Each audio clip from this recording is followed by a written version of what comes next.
This is the BiggerPockets Podcast, show 744. I'd rather see you buy a 5.2.5 or a 5.3 and rent the rooms out individually. I'd rather see you buy a small apartment complex of 7 to 8 units and rent that out than just go buy a 3.2, especially new construction. If you're in this expensive market in Colorado, you can't go buy a new construction home, pay market price, and try to make that work as a rental. You're going to lose money. You got to do something more creative. You got to find a property that has square footage that can be added, square footage that can be converted to get 3 units out of 1 unit. You got to try a lot harder to make this stuff work in today's market than before, and I think you're probably seeing that. What's going on, everyone? This is David Greene, your host of the biggest, the baddest, the best real estate investing podcast in the world, BiggerPockets. We're here today with a Seeing Greene episode where I share my insight and knowledge on questions that you, our listeners, ask. One of the only podcasts where you, the listener, gets involved in the show. If you'd like to be on the show or have your question answered, go to BiggerPockets.com/David where you can submit your questions there. Today's show is awesome. We get into is new construction, the path for RE in 2023. How should LLCs be structured? Do you need one LLC or several if you have more than one property? When a contractor's bid comes in too high and the deal doesn't work, what can be done? As well as a very lengthy and detailed answer from me on how to build, develop, and evolve systems in your business to help you. Make sure you stick around all the way to the end because that's a really good question that is asked, and I put a lot of effort in the answer, and I'm excited for you to hear it. Before we get into the show, I've got a quick tip for all of you. Vet your team to make sure they know a wide swath of knowledge in their industry and not just one piece of it. So often people go to a lender at Wells Fargo or Chase Bank or an insurance person they found online and they say, I need something for my rental property business, for my real estate investing business. And the person goes, oh, this is what we do. And they're like, what about this? What about that? I don't know. I don't know that, right? It reminds me of that scene in Meet the Parents where he wants a nice bottle of wine to take to his in-laws' house because he's meeting him for the first time. And he says, what's your most expensive bottle? And the guy says, Mums. It's like a $5 bottle of wine. And he goes, well, do you have anything more expensive? And the guy says, well, you could buy a lot of Mums. That's how you get a lot of comments from a loan officer, a insurance broker, a real estate agent, a construction person, a handyman. Like, they're everywhere. They don't study the business that they're getting into, and those are not the people you want to work with. This is why I start companies and educate my employees so that they have a wide range of knowledge for different loans, different scenarios that will work. I don't want to say loopholes, but different ways that we can get you financing where other lenders say, I don't know how to do that. I'm just giving up. We don't. Look for that. Ask a lot of questions of the person you're working with, and if they can't answer them, they don't know how the industry works, that's not the person you want to talk to. You can also use a BiggerPockets agent finder to find an agent in your area that is a BiggerPockets member.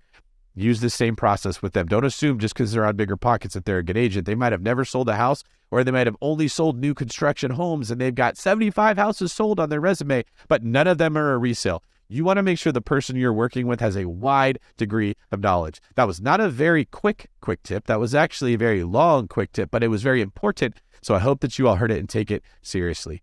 All right, let's get into today's show. How's it going, David Greene? My name is Jordan Ray. I'm actually a local real estate investor in the Memphis, Tennessee market.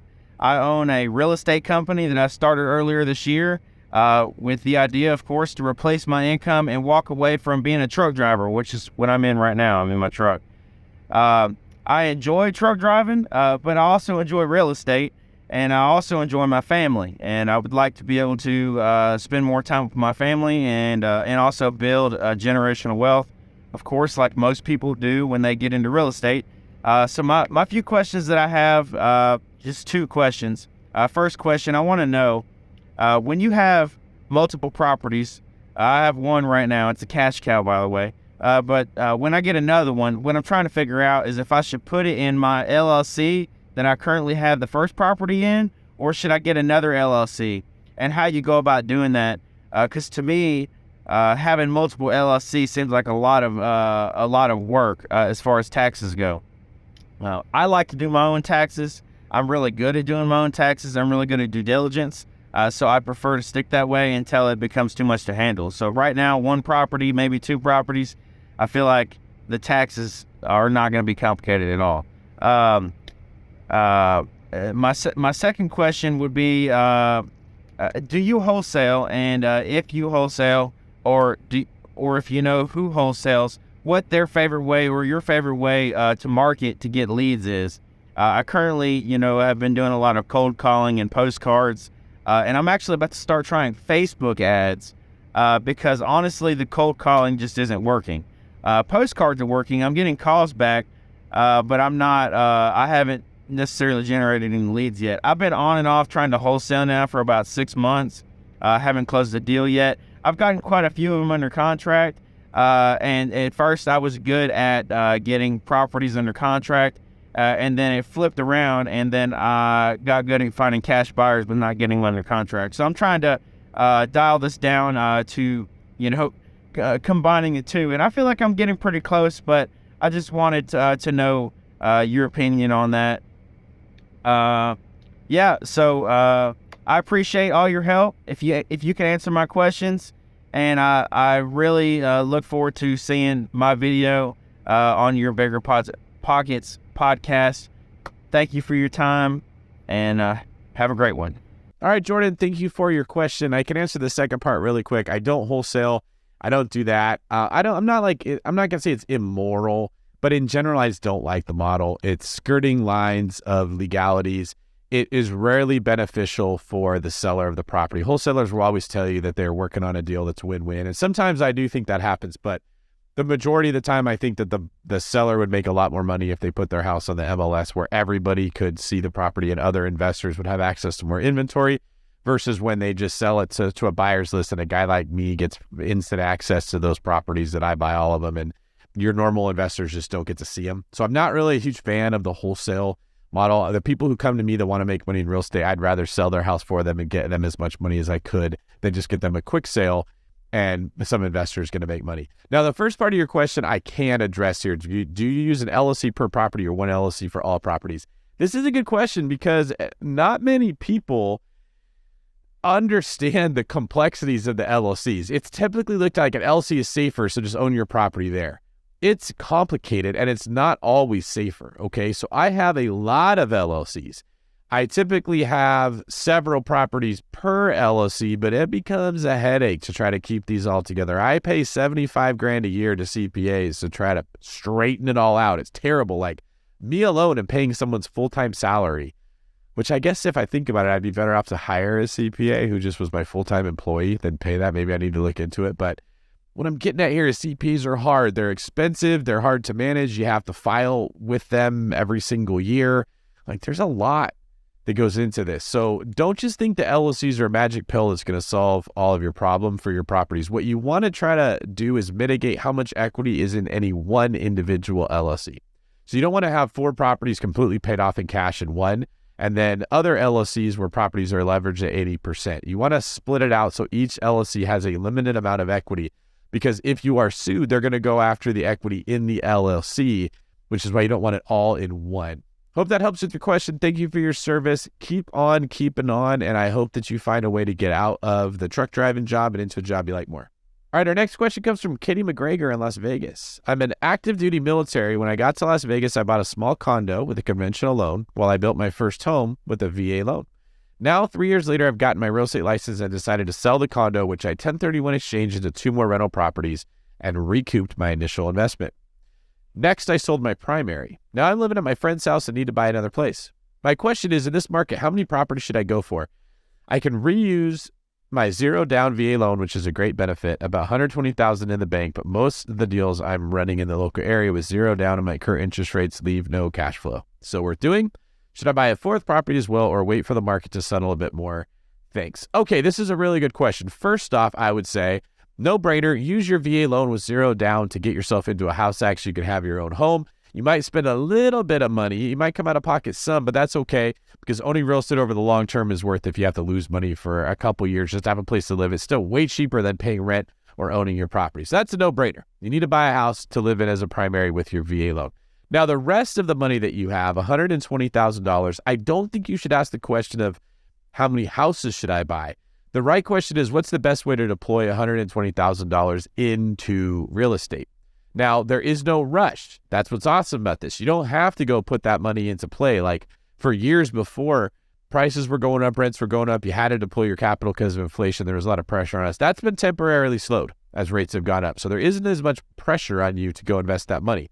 So I would settle in and I would wait, but I wouldn't wait for the market to tank. I just wait for the right deal to cross your path. If you're telling me that current interest rates leave no cash flow, you got to look at different properties or different strategies. Maybe you're looking at 2 units, you need to look at 3 units. Maybe you're looking at single family homes and you need to buy a house that has an ADU or 2 ADUs. There's a way to make properties cash flow.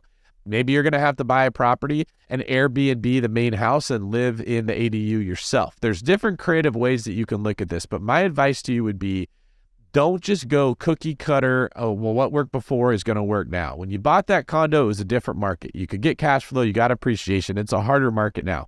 So combine taking your time with looking at deals creatively, and when the right one comes along, jump on it. But don't feel pressure to jump on it before that. I don't think that anything's going to turn around anytime soon to where you're going to miss out if you don't buy a house tomorrow. All right, from Solly in Hayward. We're getting a lot of Hayward people coming in here. I always talk about the Red Chili's, a restaurant in Hayward on Mission that I love. We're getting a lot of people from there. So that's cool. If you're in the Bay Area, if you're in California at all, reach out to us. I'd love to talk with you. I'd love to get to know you better because these are my stomping grounds. All right, let's see what Sai Lee has to say. Hi, David. Thank you for listening to my question. My name is Sai Lee. I'm from Hayward, California. I've been investing in Michigan for past 3.5 years. My question is regarding long-distance rehab project. Last month, I purchased my 7th single-family rental in Michigan. It's my second BRRRR project. I got bids from 4 different general contractors. All of them are very well known and well recommended on local FB groups. I have worked with 2 of them, 2 GCs on my previous projects, so I have some experience with them.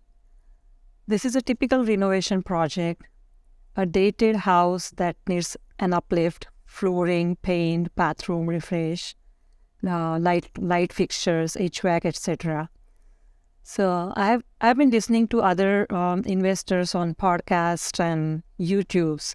They do this kind of rehab under $30K, $35K, but I budgeted about $45,000. But the bids I got from GCs are $70K and above. So my question is, how can I cut cost without compromising quality? I take pride in providing quality products to my tenants. But $70K rehab cost is too high to justify the rent. So any word of advice? Thank you for that. And thank you for taking my call. All right, Sally, this is a really good question. And when you're in a situation like this, where you have to cut costs, but you don't want to cut quality, you're going to have to give in somewhere. Now, for you, that would be managing the project yourself. So when you work through a general contractor, you're paying the contractor to basically manage the project and find the subs. They're not always doing the work themselves. So you pay them a certain amount of money to do the plumbing. They go find a plumber that does the work for less than they got paid, and they keep the difference. In a sense, they're a project manager who has the pieces that are needed.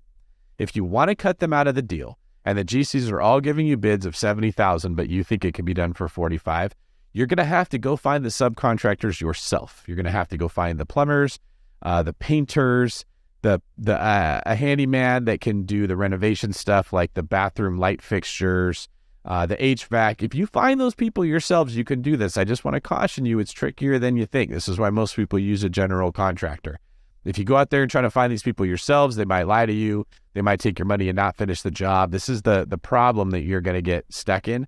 So one way that I mitigate that risk is I pay them after the job is done, or maybe I pay them 1/3 of the money that they're asking for, and then I pay them the rest after I've verified the work's complete. But again, they might tell you the work's complete. You're going to have to send an independent person there to make sure the HVAC worked, to make sure the paint was done, to make sure things are done to your liking, especially if these are out of state. That can get tricky. Your only other option I could think of is if you could find a person who lives in an area where wages are lower and fly them into that area to do the work. Now, the problem is Detroit, Michigan's not really like Malibu here, okay? This isn't Beverly Hills. The people there already aren't making a ton of money on the wages. So that $70,000 quote might be just the going rate for what this work is going to be. The only other thing I can think to say is when I get in these situations, I look for ways to cut costs in the areas that are least likely to affect the deal. So you probably don't want to cut the paint because you get a lot of bang for your buck on that. You probably don't want to cut the light fixtures because those are relatively cheap, but some of the other stuff that you're talking about, maybe the flooring, maybe you leave the flooring in there. You put in a cheaper flooring than what you were thinking because that's expensive, both in materials and in labor. The bathroom refresh, maybe you don't upgrade the bathroom, you just upgrade the light fixtures. Maybe you just make what you already have nicer, and so you do less work to make up some of the work in the budget there. That might end up being your best option. Thank you for the video. Keep representing Hayward and let me know how it goes. All right, at this stage of the show, I want to make sure that you guys all like, comment, and subscribe to our YouTube channel. Especially comment. I want to know, what do you think about the show so far? Do you like these Seeing Greene episodes? We're going to take a minute to read some comments from previous episodes that you, our listeners, have left. You can see what other people think. From Shakaboom01, David, I love your show, but words I hear too much on your show are 1 duplex and 2 duplex. Something I never hear you talk about is buying land and building. I would love to hear your thoughts on investing in land and building the ideal single-family home with ADU, which I'm going to do. I know it will be a lot of work/learning, but I think the outcome could be great. Well, Shakaboom, the reason I don't talk about that a lot is I've never done it, and I try to avoid things that I don't understand. It's incredibly complicated compared to just buying a house that already exists. We just heard our previous question about how to manage a contractor, and we saw how that can get out of hand where the bids get too high. It gets even worse when you're building it from the ground up. Tons of things go wrong you weren't expecting. You're borrowing money from banks where they're expecting work to be done. You're working through permits. There's so many moving pieces here. It can be very easy for this to take way too long and lose a lot of money. Now, I'm not going to discourage you from doing it because if you've already decided you're going to do it, I'm assuming you've got some training, some expertise, some background in this area that makes you think that you can do this better. But for people that are getting started investing in real estate or have a small portfolio and want to grow it, the average listener that we have on this show, the avatar person that's listening, this could absolutely bankrupt them financially. I know a lot of people that tried to build spec houses and lost a lot of money, including some family members of mine. So that's why I don't talk about it as often. But if you know what you're doing, you can make money in real estate in every way. All right, our next comment comes from Rubaiyat Khan. Where would David Greene live if he ever left California? Oh, this is really good. I've enjoyed my time in Florida. I've been visiting South Florida to look at some of the projects I have going on down there. I don't think I could live in Southern California because I just cannot stand traffic and things moving slow, and it's everywhere. I enjoyed visiting the Smoky Mountains. Oh, I know, it'd probably be Scottsdale. I really like when I visit Scottsdale. I like the heat, especially the dry heat. Heat doesn't bother me. I go running when it's 100 degrees, hiking when it's over 100 degrees all the time. I love it. I can't do cold. I have cold air-induced asthma that happens when I exercised. My windpipe freezes up. It's really hard to breathe. I can't stand it. And just being cold sucks. So I would definitely live somewhere where there was sun, and I'd probably vacation to Hawaii a lot. All right, our next comment comes from Hagi2013.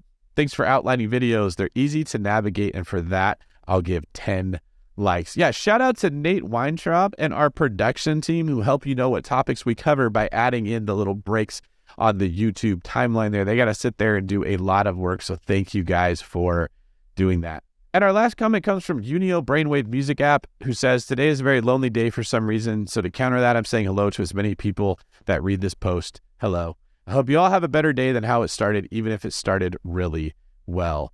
Well, if you guys are also feeling lonely, it might be that you need some community in your life. And at BiggerPockets, we're here to provide that. So check out our website, BiggerPockets.com, where we have a forum where lots of people answer questions and ask their questions, as well as meetups that are in your area that post on the website. Go meet some other investors and get involved in a community. All right, we love and we appreciate all your engagement, so please continue that. Leave me some comments on today's show to let me know what you think about how we're doing here. And remember, if you want to be featured on the show, you can go to BiggerPockets.com/David and submit your question to be put on the show. All right, our next question is a video from Leon Quintana. How's it going? All right, my name is Leon from New Orleans. All right, I own a construction company, and my question for you is, I want to BRRRR new construction. So I'm able to build houses, duplexes, single families for a lot cheaper than what they sell for on the market, even though the market's still bad. I want to build a duplex, rent it out, do a cash out refi, take the money out, and build another one. This method allows me to never run out of money. If I take the liquid that I have now and just put down payments on a bunch of rentals, I would eventually lose money. So what do you think about BRRRRing new construction?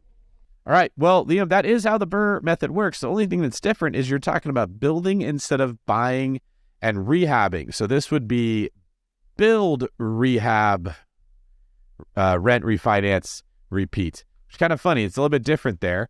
And I'm not going to discourage you. I'm just going to say you got to understand how the building process works. If it is true that you can build a new property for significantly less than what people are willing to sell them for, this might be a new wave with real estate investing, okay? Like if sellers are just not willing to drop their price and enough new properties are built and sell for less than what the existing inventory is, that would force comps to come down and it would help the market correct.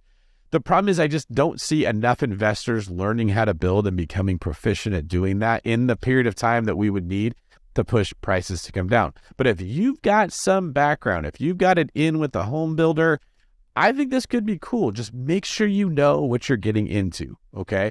There's a time that I looked into doing the same thing. I was going to build a bunch of properties in Jacksonville, Florida that were fourplexes. I had the land picked out. I had the builder. I had a lot of conversations, and I realized, thank God, before we got into the project, that the zoning would only allow us to build one door per square mile.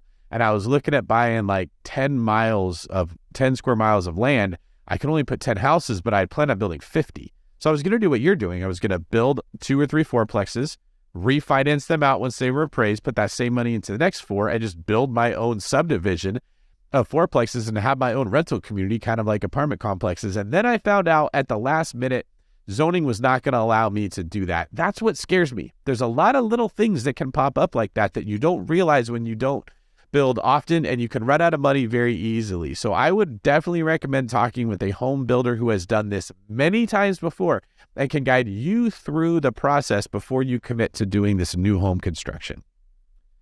All right, our next question comes from Paul in Utah.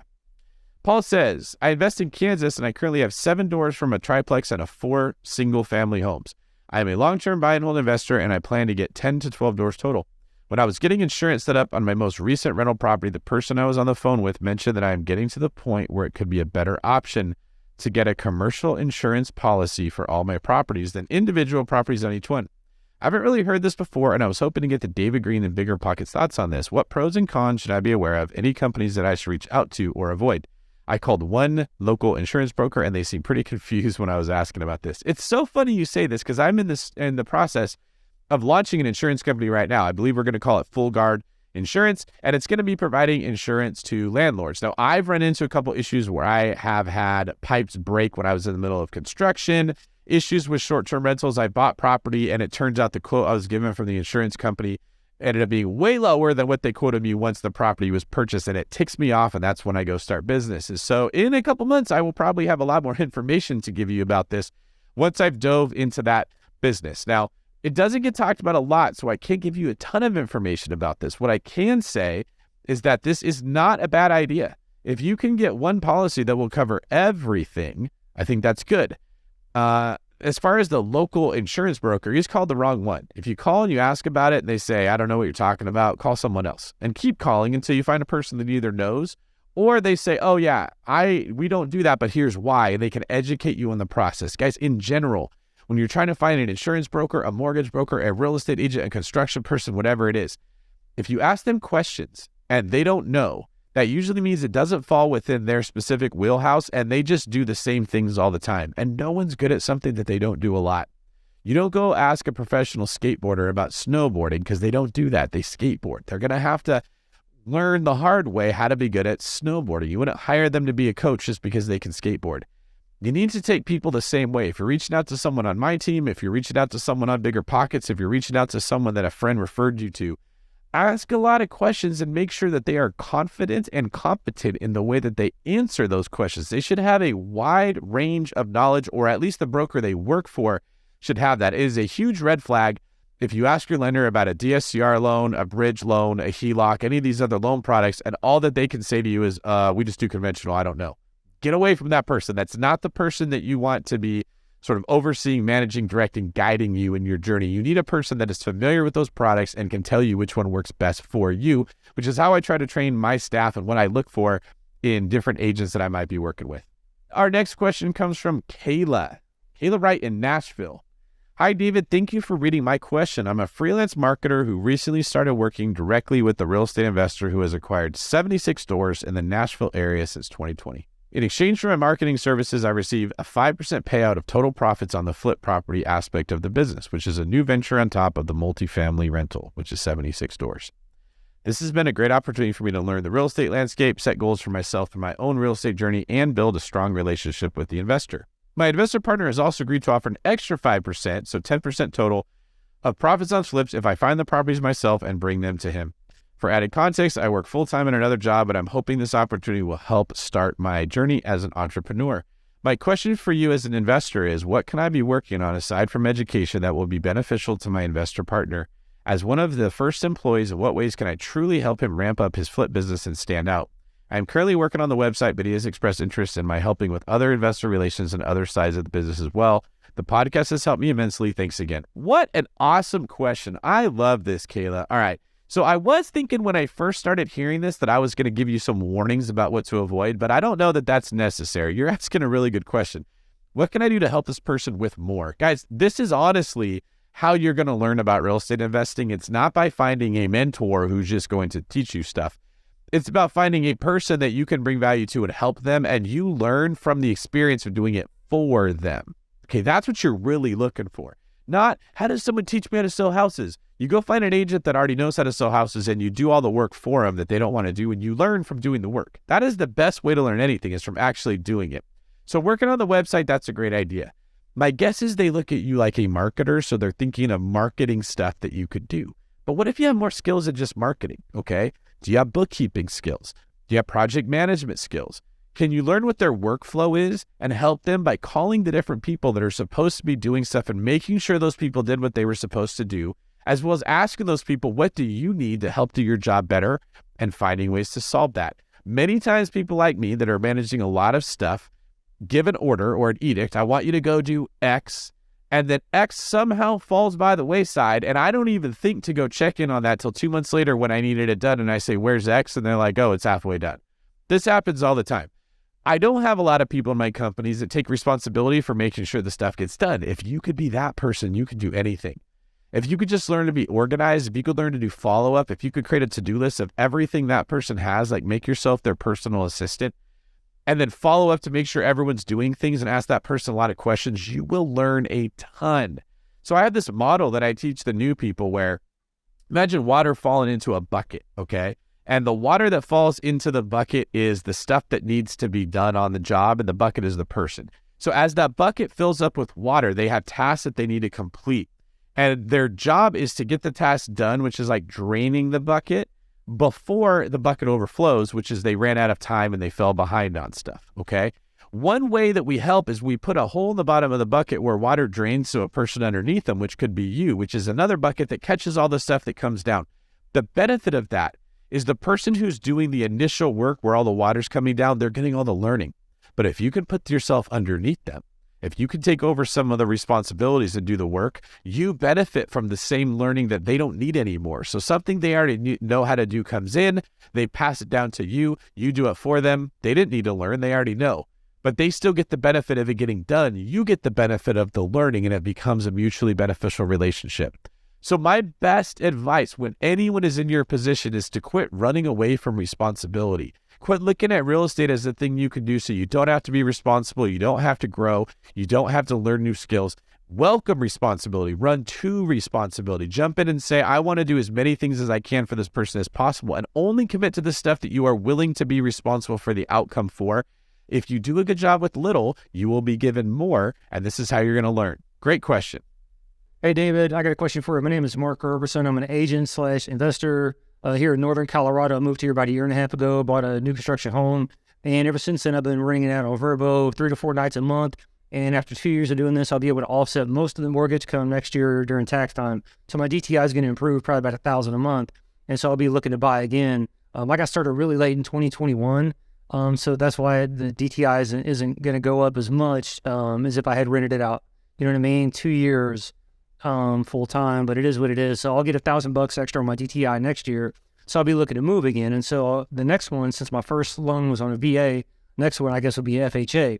But my question is, if I'm eventually trying to get out of the rat race and get out of a W-2 job, how do I make that happen in this Colorado market the way it is with, you know, average prices being 450 to 500, you know, unless we see some kind of real estate crash or something like that, which even then I doubt prices are going to go down here that much. The only idea I've had is that to go ahead and start buying in Greeley, Colorado.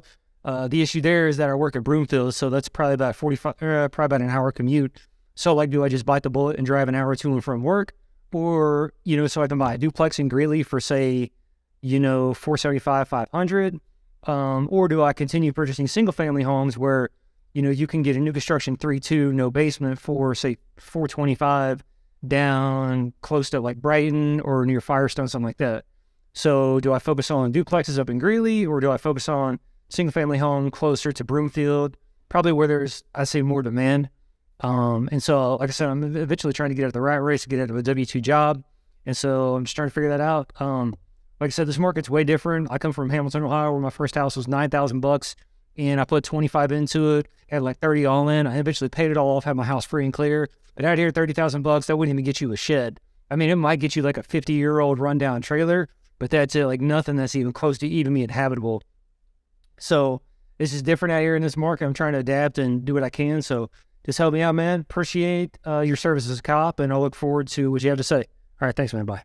All right. Thank you, Mark, for your question. This is some good stuff here. First off, I think you're probably realizing the reality is getting out of the rat race is going to be harder than what it was 8 to 10 years ago, when prices were a lot lower, demand was a lot lower, and competition was also a lot less too. It's just, the reality is it's harder to get out of the rat race with real estate than it ever was before. So I've come to look at real estate investing as a supplement to my wealth building, not as necessarily the foundation upon which I will rely on my income to come in. And I think most people, there's a handful of people that don't fit that avatar, but most people probably would be better off if they looked at it the same way. And then if we have another big economic crash and you got a bunch of money saved up, that's when you can buy a lot of properties that will function to replace your income at some point. But we don't have control over when that happens. And it seems like every time we hit a recession, we just print a bunch of money, so that never comes about. And that's caused a lot of inflation, which has made the cost of living go higher, which has ironically made these assets even more expensive and harder to get. So let's talk about what you can do. I don't like the thought of going to an area with less demand. I also don't like the thought of getting a new construction 3-2. 3-2s are not rental properties. Okay, like in 2010, 2011, I could buy a 3-2 as a rental property. Or if you get a screaming good deal on a property, you like from a super motivated seller, you can make it a rental property. But even then, if you look at the return on equity on the price you'd have to pay to make that deal cash flow, you'd be better off to buy it, sell it, move that equity to something that's like a 6-3, right? Like 2 3-2s with that money, as opposed to one. Those are not meant to be rental properties. Those are meant to be houses people live in that can be made into cash flowing properties, but they're not designed for that. I'd rather see you buy a 5.2.5 or a 5.3 and rent the rooms out individually. I'd rather see you buy a small apartment complex of 7 to 8 units and rent that out than just go buy a 3-2, especially new construction. If you're in this expensive market in Colorado, you can't go buy a new construction home, pay market price, and try to make that work as a rental. You're going to lose money. You got to do something more creative. You got to find a property that has square footage that can be added, square footage that can be converted to get 3 units out of 1 unit. You got to try a lot harder to make this stuff work in today's market than before. And I think you're probably seeing that. So I'd advise you on the duplex route over the new construction, but can you get something in the middle? Can you find something in the area that you like that could have more units in it than what you're seeing? Could you get a new construction duplex, or even better, a new construction fourplex? Can you talk to the builder and say, could you build me a 4-unit property? Is the zoning going to allow for that? That'd be pretty cool. I bet if you get 4 units, you could actually probably make it work. And maybe you got to have several conversations like that with different builders or different renovators to ask, like, what could be done for the price that I've got to get more than 1 unit? That's why most properties are not cash flowing, because you're analyzing a house with 1 unit and a couple bedrooms. You're not analyzing an apartment complex or several units, which is what you need if you're going to get cash flow. So good luck on that, Mark. I know you're in a tough market out there. Your last option could just be invest out of state. If you know the Ohio market, like you mentioned, maybe you go back out there and you buy some other properties and you keep putting your money there until like we have a crash and you can actually find something in Colorado that works for you. All right, and our last question comes from John McKee out of Fairfax, Virginia. David, you talk about putting systems in place to help grow your business. What does that look like and how did it evolve? Can you give me some examples of these types of systems and how they made you more efficient? Oh my gosh. First off, great question. Second off, concisely worded. And third, you asked it in a great way. Not only what do they look like, but how did they evolve? Because that's the only way to answer this question is you got to talk about what your first system looked like and how it grew. Because none of you are just going to go plop down a system and say it's done.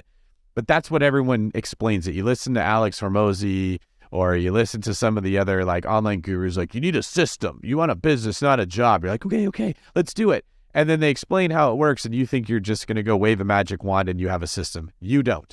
What you have is like a first step out of 700 steps that will become a system. And so asking how it evolved is a great way to phrase this. Let's talk. I remember being in John's position here. I had a talk with Kyle Ranke, who's now the Chief Operating Officer of the David Greene team. Helps me put a lot of the events together that I do, the retreats that I run. He helps run the YouTube channel. He kind of does a lot of different things.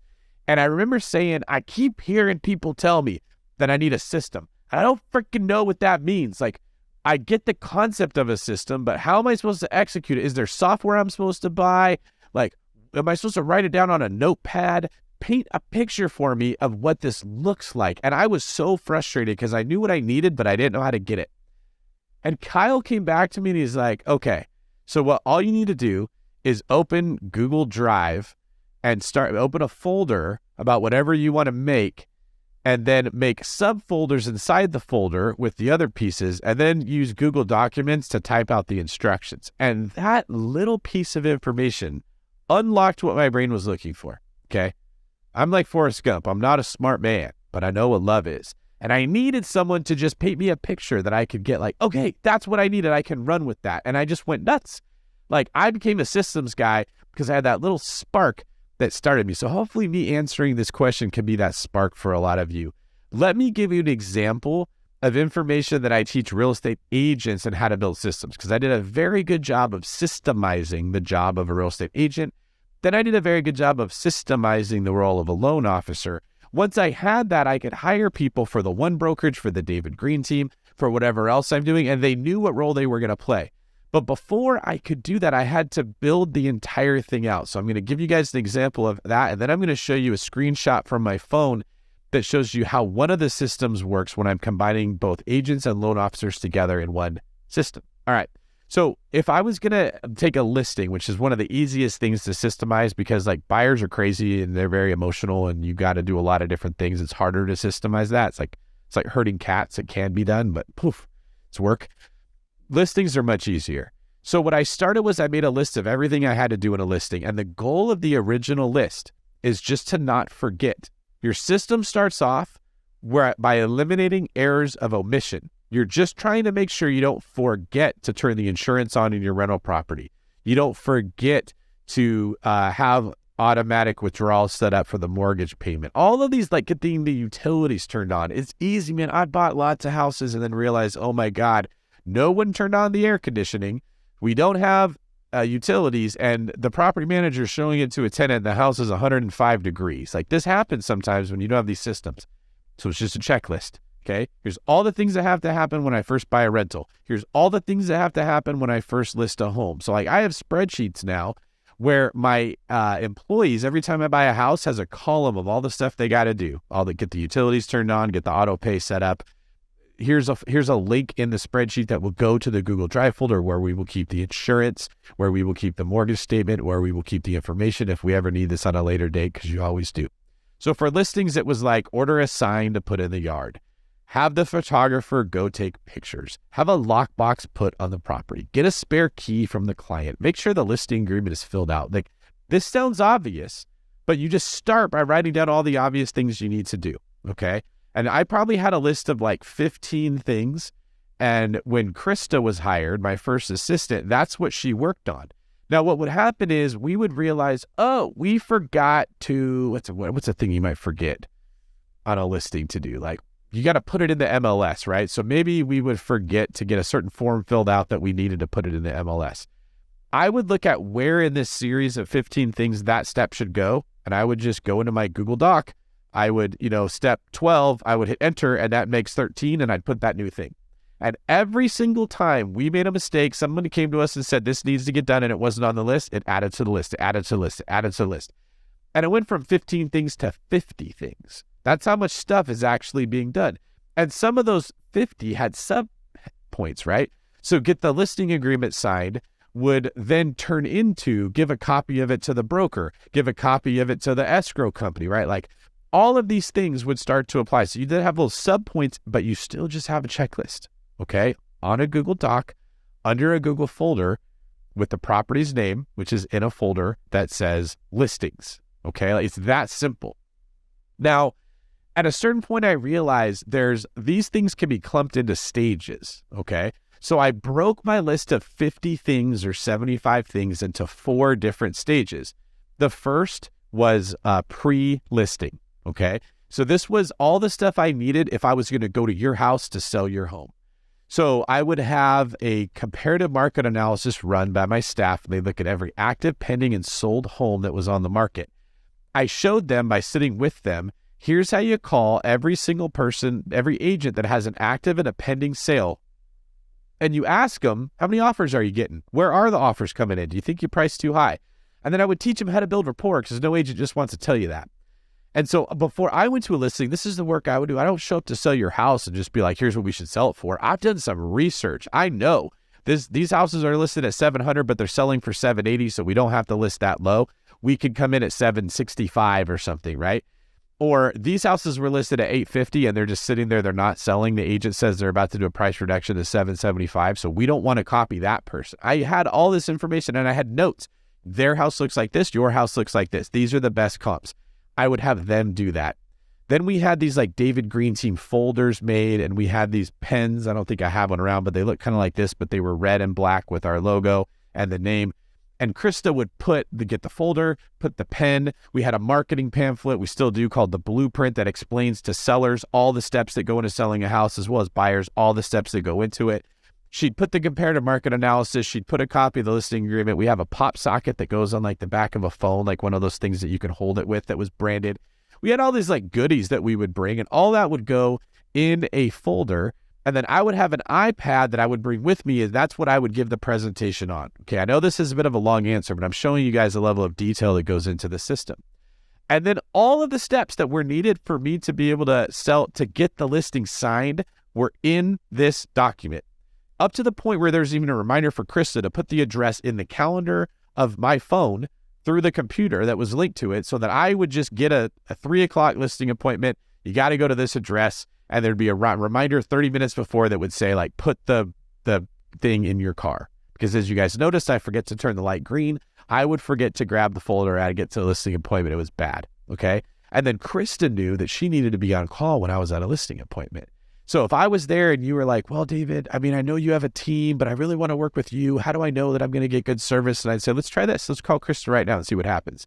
And I would call, and she'd be like, hi. I'm like, hey, Krista, can you do me a favor? Pull up this house on the MLS, or pull up this house on Zillow, and can you tell me what the houses around her are selling for? And she'd be like, no problem. And she'd pull it up like, oh, there's 3 other homes that are all pending for sale and no other active homes. I'm like, there you go. Now we can see exactly, do you want me to call one of the agents and ask them a question? And they're like, wow, like you've got this like dispatcher that's just ready to jump in. After that, I had a list of stuff that we would do after the listing presentation was signed, but before we went active. So this would be getting the picture scheduled, getting the lockbox put on the door, getting the sign in the yard, having cleaners go to clean up the house, double checking to make sure that homes didn't come on the market that were competition that we didn't know about. They would check that every single day. I'd have staff that were given tasks to do this. You see how detail oriented that we're getting into this thing? Making sure that the information of the home was uploaded into the MLS, even though we didn't go live. We wanted it there ready so that if some reason we wanted to go live earlier, we could just click a button. We weren't at the last minute taking 2.5 hours to get the information ready. And the client's like, why is the house listed? I want it live. And then we had stuff once it was listed, but before it was in contract, that was on that list. That'd be the next stuff that comes up. Checking in with the client every week, checking in with all the agents to get feedback of what they said. Krista would call every single buyer's agent that showed one of my listings and ask for feedback, what they thought and what their clients thought. And we would get that information to share with our clients who were letting us sell their house. Then once it went in contract, a whole new stuff. The title company needs the contract. The lender needs the contract. We need to start a timeline of making sure that the buyer's lender is doing their job. So what would happen is properties would fall out of contract because the buyer couldn't secure lending. And I practice extreme ownership. So instead of saying, oh, well, nothing we could do, I'd say, you know what? We should have called their lender to make sure that everything was good instead of relying on the buyer's agent who lies.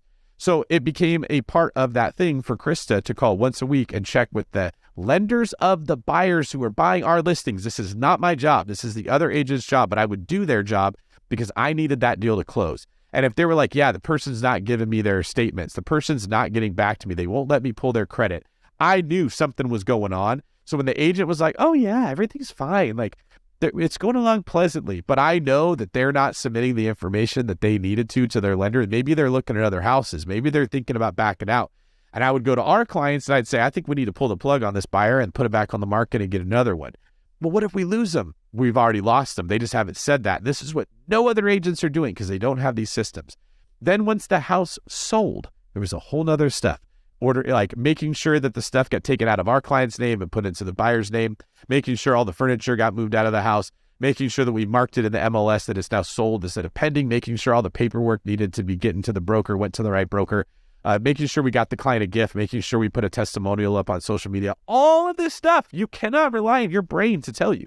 You have to do all of it. And it's the same way when I buy a rental property. It's the same way when I hire a person to work in the teams. You've got to systemize everything. Now, everything I just told you, okay, that's not enough. That's just the checklist. What we then took was we took the checklist and we moved it into our CRM called Brivity, and we created auto plans. So what would happen is that chunk of the list, get this stuff ready for David before he goes to the listing presentation, was put in the CRM and saved as an auto plan. And Krista would check a box that would say like 123 Main Street pre-listing presentation or whatever. And it would automatically populate a series of reminders to tell her this needs to be done, this needs to be done. And then we could assign it to another employee. So if we had a listing coordinator, Krista would put the information into Brivity, check the box. The listing coordinator would get a reminder of the 12 things that had to be done to get me ready to go. Okay. And then after the stuff was signed, we would come back and she would check the next box that would say like listing pre-active or whatever we called it.